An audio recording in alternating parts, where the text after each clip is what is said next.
Alrighty, we're still in Havre, Montana, and this, as in my last tape, I was talking about the many different facets of our work up there. We had a Royal Ambassador group in our church. Everywhere I have gone, I have had RAs. Now in Southern Baptist work, they are almost an unheard of thing anymore. But back in those days, and still in my mind, one of the most important organizations of our church. But anyway, we had a group of RAs, and it was made up of kids north of the track in North Havre, which was kind of the ghetto type thing, and in the city of Havre. And our boys were predominantly from broken homes. They had all kinds of personal and family problems, and so I did everything I could. And of course, you remember from the last tape, we had 6 boys in our own family, 3 of our own, and then we had 3 that we were guardians of, or at least had them almost every day. And so I did everything I could to work with these boys, and in Montana,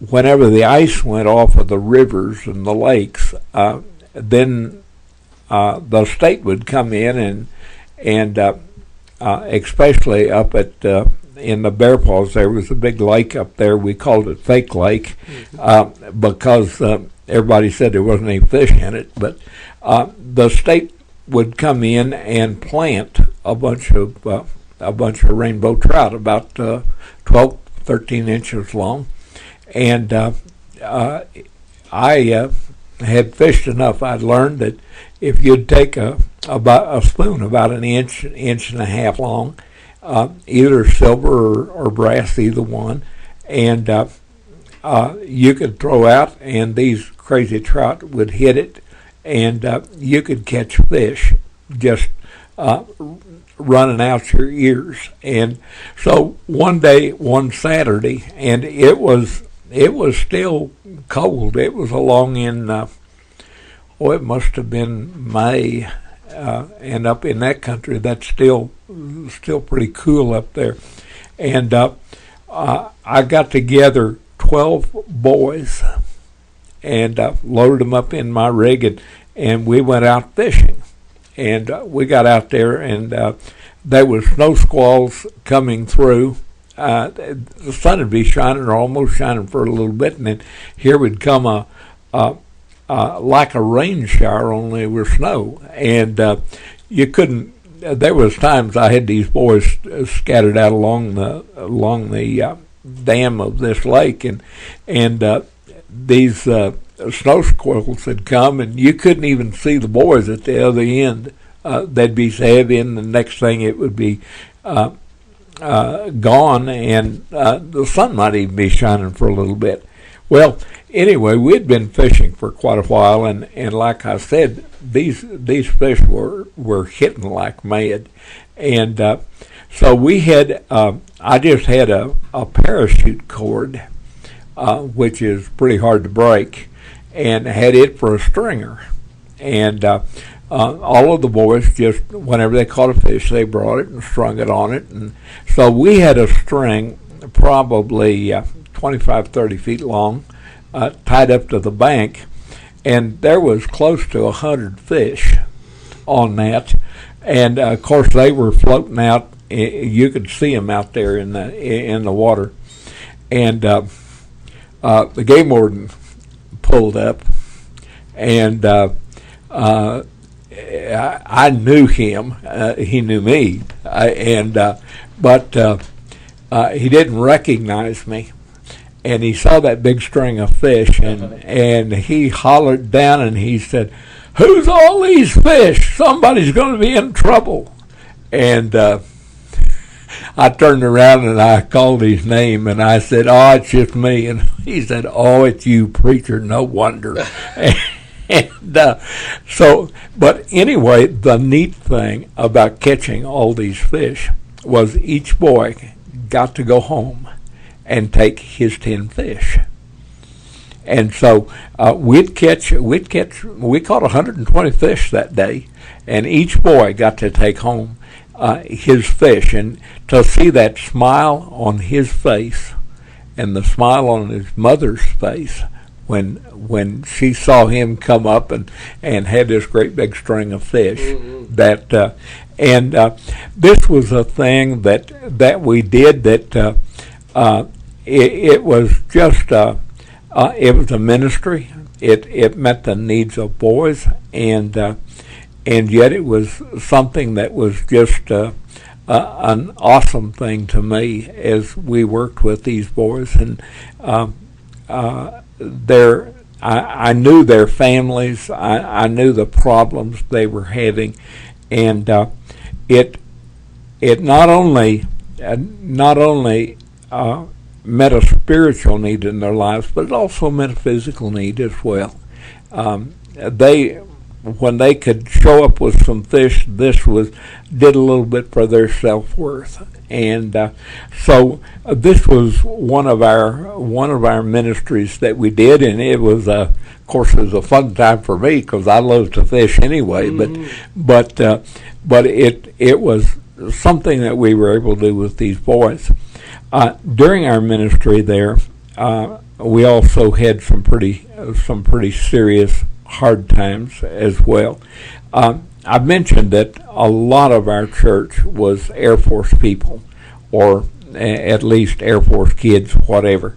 And we had several young couples in our church, and we had 2 couples that had married 2 or 3 years before, and both of these couples were expecting their first babies, and they were going to be within 2 or 3 weeks of each other. And so, of course, baby showers and all this type of thing was going on, and our church was all involved in it.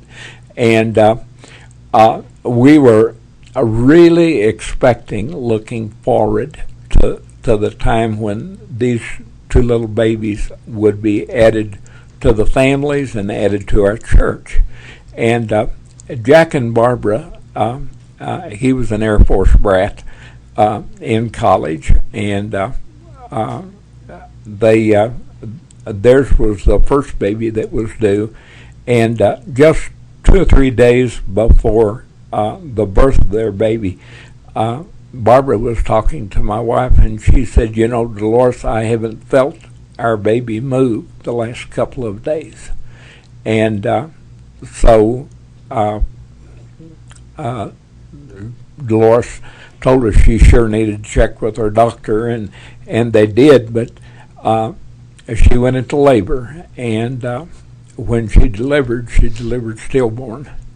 And of course this was just a tragedy for them, but it was a tragedy for our church as well, because we were so close to one another. And of course we had a graveside for Jack and Barbara's little girl, and it was a tough time, and we were looking forward to Steve and Sylvia's baby that's just a couple weeks, 3 weeks down the road. And so when Sylvia went into labor, they called me, and I was up at the hospital, and it was pretty evident that they were having some difficulties. And as it turned out, the umbilical cord was wrapped around the baby's neck, and when the baby was born, he was born dead. But not only this, but there was enough tearing and enough problem there that for about 48 hours, we weren't sure whether Sylvia was even going to survive or not. And so here we are in this little church of, I don't know, 40 or 50, and Air Force and a close tie. Here we are, our first two babies, and both of them had died, and then of course Sylvia's life was really in the balance, and Steve was an Anglo. Sylvia was Spanish descent, and she was. I tease daylights out of him all the time, before and after the baby was born, and still do. I'd call her a Mexican wetback, being the Spanish descent, and laugh at her, and we joked back and forth, and it was a just a fun time for us. But I was there with Steve, and he was in the hospital that 48 hours nonstop, and finally she came out of it, and it was 2 or 3 more days down the road, and it was on a Wednesday, and I told Steve, I said, we need to go fishing. I said, you've been up here, and Sylvia was there, and I said, Sylvia, I want to steal this guy for the afternoon, and we're going to go out to Fake Lake and go fishing.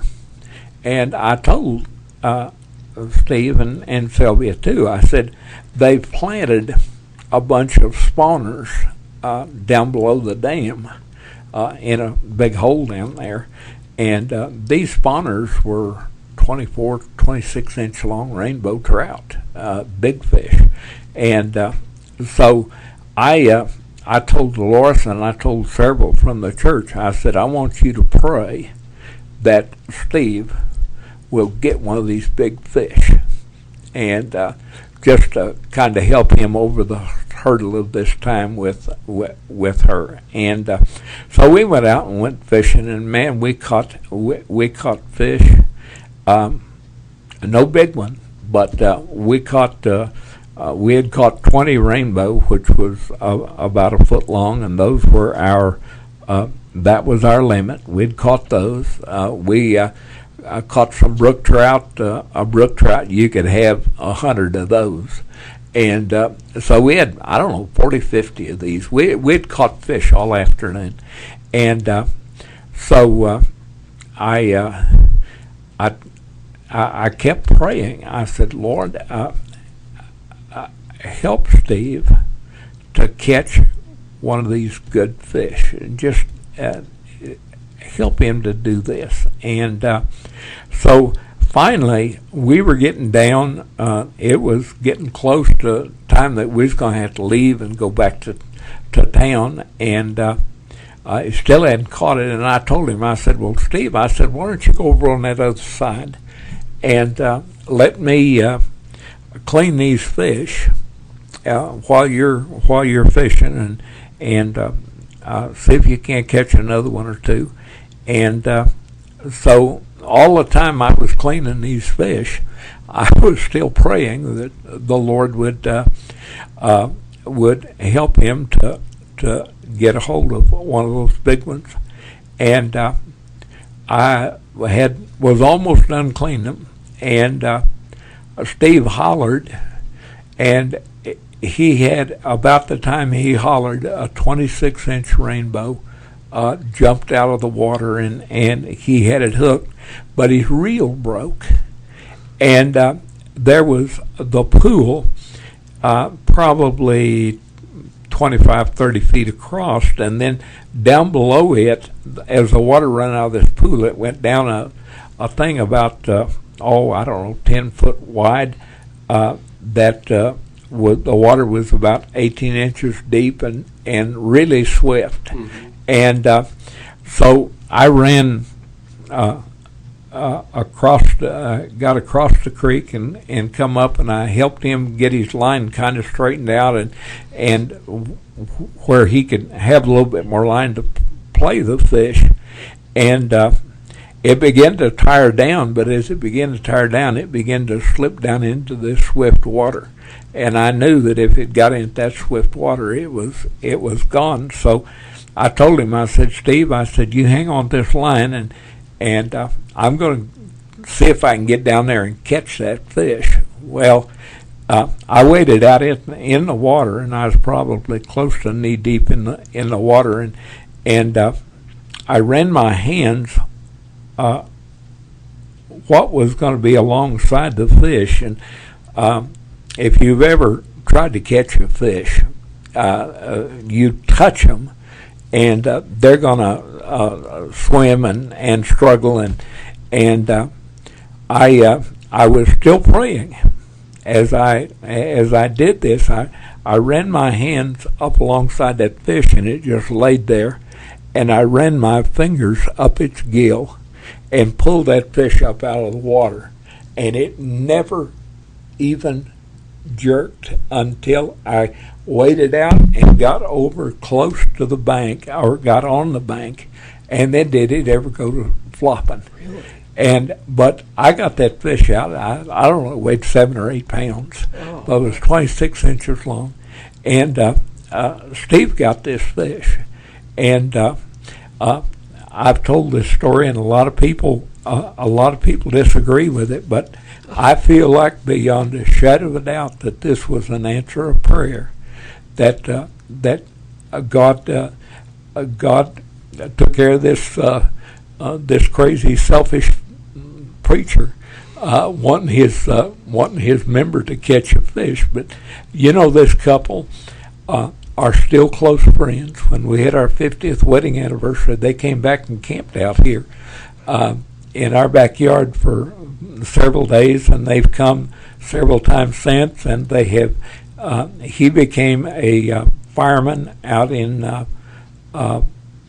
Oregon, and then he has since retired, and they have gone as missionaries to Sri Lanka, and have been back, and they have 2 sons now, and Steve and Sylvia and I are, and Deloris and I are just very close together and very close friends. But this was an experience that we had there at Haber that just brought us together. And